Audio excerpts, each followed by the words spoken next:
السلام علیکم خان صاحب، میرا آپ سے سوال یہ ہے کہ آپ نے الزام لگایا ہے پاکستان کے وزیر اعظم، پاکستان کے وزیر داخلہ پر اور پاکستان کے سینئر انٹیلیجنس افسران پر کہ انہوں نے آپ کو قتل کرنے کی کوشش کی ہے۔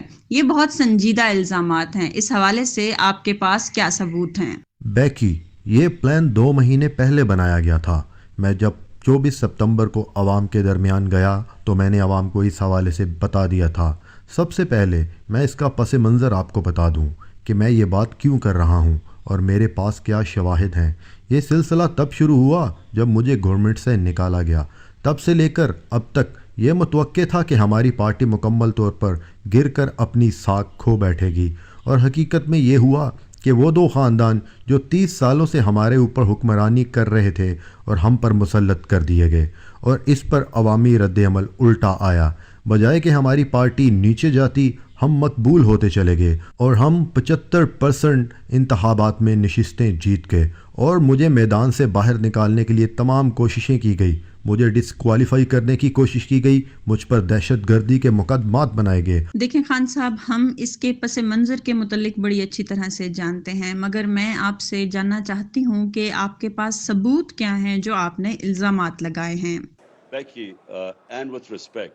بیکی، انتہائی احترام کے ساتھ، اگر لوگ اس بات کا پس منظر نہیں جانیں گے تو کیسے وہ سمجھ سکیں گے کہ ایسا کیوں کیا گیا؟ وجہ یہ ہے کہ انہوں نے مجھے میدان سے باہر نکالنے کی ہر طرح کی کوشش کی، مگر یہ جب سب ان سے نہ ہو پایا تو اس کے بعد یہ منصوبہ بنایا گیا، اور 2 مہینے پہلے ایک ایجنسی نے میرے خلاف ایک ویڈیو بنائی جس میں مجھے توہین مذہب کا ذمہ دار ٹھہرایا گیا۔ اس کے بعد ایک اور صحافی تھا، سینئر صحافی، جو کہ ایجنسیز کے ساتھ رابطے میں تھا۔ اس نے ایک اور ویڈیو بنائی جس میں اس نے لوگوں کو اکسایا کہ میں نے توہین مذہب کی ہے اور کیسے میں نے لوگوں کے جذبات کو ٹھیس پہنچائی ہے۔ پھر اس کے بعد حکومت کی انفارمیشن منسٹر اور مریم صفدر نے نیشنل ٹیلی ویژن پر بیٹھ کر دوبارہ لوگوں کو یہی بتایا کہ میں نے توہین مذہب کر کے لوگوں کے جذبات کو ٹھیس پہنچائی ہے۔ اس کے بعد میں نے لوگوں کو بتایا کہ ان کا منصوبہ یہ ہے کہ یہ مجھے مذہبی بنیاد پر قتل کروا سکتے ہیں۔ مگر خان صاحب، آپ کے الزامات کی شہباز شریف نے اور آپ کے انٹیریئر منسٹر اور آپ کی آرمی نے بھی تردید کی ہے، جس میں انہوں نے اپنے ٹویٹر پر بھی اس کو ٹویٹ کر کے اس کی مذمت کی ہے اور آپ کے الزامات کی بھی تردید کی ہے۔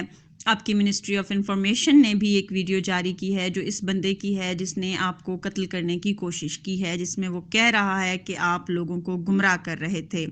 تو کیا اس سے یہ نتیجہ نہیں نکالا جا سکتا کہ وہ شخص اکیلا انفرادی طور پر اس مشن پر تھا اور وہ آپ کی اور آپ کی پارٹی کی پالیسیوں سے ناراض تھا، جس کی وجہ سے اس نے یہ اقدام اٹھایا؟ اس پر آپ کیا کہیں گے؟ سب سے پہلی بات تو یہ ہے کہ وہاں پر ایک نہیں 2 لوگ موجود تھے۔ پہلے شخص نے فائر کیا، وہ ہم سب کی ٹانگوں پر آ کر لگا، جس کی وجہ سے ہم گر گئے، اور ہم شاید اس وجہ سے بچ گئے کہ وہاں ہجوم میں ایک شخص تھا جو اس نے آگے بڑھ کے اس کی پسٹل کو نیچے کر دیا، ورنہ ہم لوگ وہاں پر مارے بھی جا سکتے تھے۔ اور جب ہم گر رہے تھے اس دوران ایک اور بریسٹ گیا جو ہمارے سروں کے اوپر سے گزرا۔ یہ باقاعدہ طور پر سوچا سمجھا قتل کا منصوبہ بنایا گیا تھا۔ میں اس کے متعلق جانتا تھا اور میں نے بہت بار ٹیلی ویژن پر آ کر اس کے متعلق آگاہ بھی کیا تھا، اور میں نے ان کو وارننگ بھی دی تھی کہ یہ کس طرح سے مجھے مارنا چاہیں گے اور کس طرح سے اس الزام کا کسی مذہبی جنونیت کے نام پر ڈالنے کی کوشش کریں گے، اور بالکل ویسا ہی ہوا۔ اور یہی وہ چیزیں ہیں جس کی وجہ سے میں ان تینوں لوگوں کو قصوروار سمجھتا ہوں، اور میں چاہتا ہوں کہ ایک آزادانہ انکوائری کی جائے، کیونکہ اگر انہی لوگوں کے نیچے انکوائری کی جائے گی تو یہ کس طرح سے شفاف ہوگی۔ اس وجہ سے میں چیف جسٹس آف پاکستان سے اپیل کر رہا ہوں کہ ایک آزادانہ انکوائری کروائی جائے۔ اگر میرے الزامات غلط ہوں تو ان کی انکوائری میں ثابت ہو جائے گا کہ یہ غلط ہیں۔ میں ہونے والے واقعات کی ترتیب کو جانتا ہوں، میں جانتا ہوں اس کو کیسے کور اپ کیا جا رہا ہے، اور ابھی بھی کیا جا رہا ہے، اور یہ ابھی نہیں بلکہ 2 مہینے پہلے منصوبہ بنایا گیا تھا۔ اچھا، آپ نے امریکہ پر بھی الزام لگایا ہے کہ انہوں نے آپ کو حکومت سے نکلوانے میں کردار ادا کیا ہے، اور آپ نے واضح طور پر کہہ دیا ہے کہ آپ دوبارہ حکومت میں واپس آنا چاہتے ہیں۔ تو یوں لگتا ہے کہ شہباز حکومت پر الزامات لگانا آپ کو سیاسی طور پر بہت زیادہ فائدہ دے گا، کیونکہ آپ کے پاس ابھی کوئی ثبوت نہیں ہے۔ آپ کی باتوں سے تو فی الحال یہی لگ رہا ہے۔ اس بارے میں آپ کا کیا کہیں گے؟ بیکی، مجھے حکومت میں آنے کے لیے ان لوگوں پر الزام لگانے کی ضرورت ہرگز نہیں ہے۔ پاکستان کے اندر آپ ایک اوپینین پول کروا کے دیکھ لیں، 75% انتخابات الیکشن ہم لوگ جیتے ہیں۔ سب جانتے ہیں ہم سب سے زیادہ مقبول جماعت ہیں، اور ہمیں مقبولیت حاصل کرنے کے لیے کسی کے اوپر قتل کے الزامات لگانے کی ہرگز ضرورت نہیں۔ ہمیں سب سمجھ آ رہی ہے کہ یہاں کیا ہو رہا ہے۔ جن لوگوں کو میں نے ملزم نامزد کیا ہے، ایک شہباز شریف، وزیر داخلہ رانا ثناء اللہ، یہ دونوں لوگ پاکستان میں قتل عام کے بھی ملزم نامزد ہو چکے ہیں۔ ان کے اوپر پہلے بھی الزامات ہیں کہ انہوں نے 12 لوگوں کو قتل کیا اور 60 لوگوں کو گولیوں سے مارا، جس کو ہمارے ہاں ماڈل ٹاؤن کی قتل و غارت کے نام سے جانا جاتا ہے۔ پولیس نے کھلے عام غیر مسلح لوگوں پر گولیاں چلائی جبکہ وہ اپنا سیاسی پرامن احتجاج کر رہے تھے۔ اس کو پاکستان میں ماڈل ٹاؤن کا قتل عام کہا جاتا ہے۔ اس قتل عام میں ان کو نامزد کیا گیا ہے۔ یہ پہلی دفعہ نہیں ہو رہا، ان کو ماورائے عدالت قتل میں وہاں پر بھی نامزد کیا گیا ہے۔ اور انٹیلیجنس آفیسر جس کی بات میں کر رہا ہوں، ہم جانتے ہیں کہ کیسے میرے خلاف ویڈیو بنوائی گئی اور اس کو نامور صحافیوں کے ذریعے پھیلایا گیا، اور اس واقعہ کے بعد اس کو وہی مذہبی جنونی رنگ دینے کی کوشش کی گئی، اور کیسے اس شخص سے ویڈیو ریکارڈ کروائی گئی جس نے مجھے مارنے کی کوشش کی گئی۔ اس کے ساتھ ساتھ ہم نے یہ بھی دیکھا کہ پیمرا پر پابندی لگا دی، لیکن شہباز شریف جو کہ پرائم منسٹر پاکستان ہیں، انہوں نے ایگزیکٹو آرڈر کے ذریعے اس پابندی کو ہٹا دیا اور آپ کو پورا موقع دیا کہ آپ اپنے موقف کو بیان کر سکیں۔ تو اس پر آپ کیا کہیں گے؟ یہاں پر 2 چیزیں ہیں بیکی۔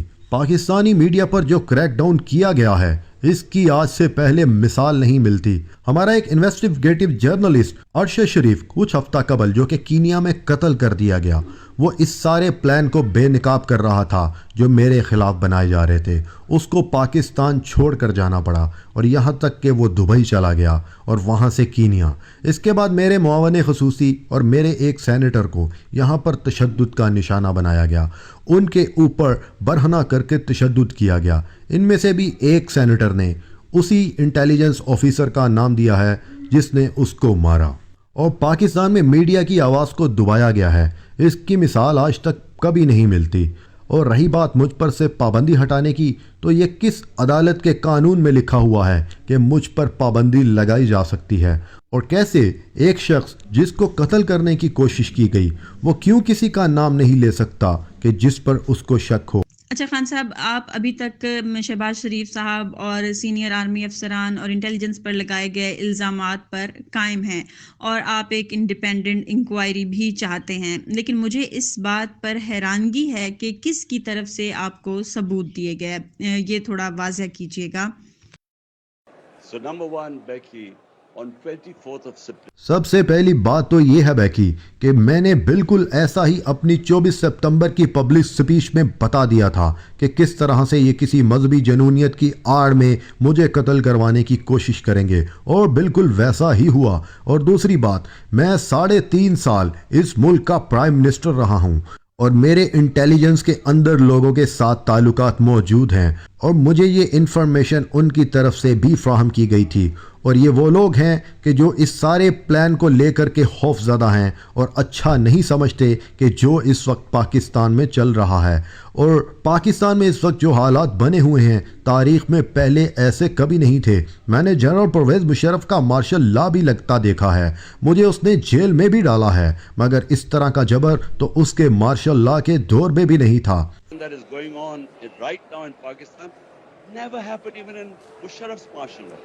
یہ تھے former prime minister of Pakistan Imran Khan صاحب، ہمارے ساتھ کچھ گفتگو کر رہے تھے۔ اس وقت ہمارے پاس وقت جو ہے وہ ختم ہوا چاہتا ہے۔ ہمیں وقت دینے کے لیے سر آپ کا بہت بہت شکریہ۔ ہم امید کرتے ہیں کہ آپ جلد صحت یاب ہوں۔